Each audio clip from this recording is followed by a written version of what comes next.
Elsa, nakakausap ko si Ning. Pasensya na raw, hindi na talaga siya makakapasok. Bakit? Tuloy na ba yung biyahe niya sa barko? Sabi niya sa akin Okay lang naman.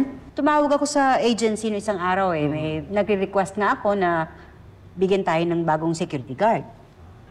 Pakitingnan nga to, parang may kulang. Na-submit ko na yan. Excuse me po, sir. Hinahanap niya po yung manager. Good afternoon! Uy! Benny! Elsa! Uy! Long time no see! Uy! Naalala mo si Benny? Kaibigan ko. Oo, kilala ko yan. Ilang beses ni Rocket si Pitts niyan Ito naman, Ang tagal na nun. I'm a changed man. Elsa, kamusta ka na? Ay, ayos naman. Ikaw, kumusta? Ito, single pa rin.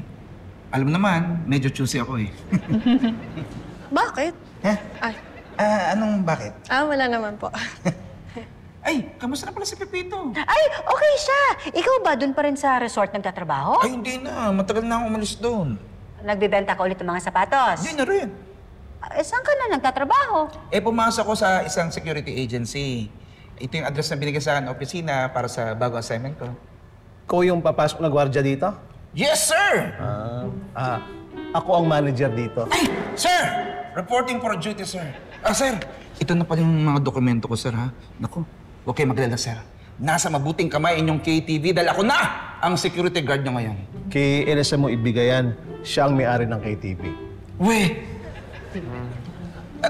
Totoo? So, ibig sabihin, ikaw na magiging amo ko? Parang gano'n na nga. Piruin mo nga naman! Nasa mabuting kamay din pala ako.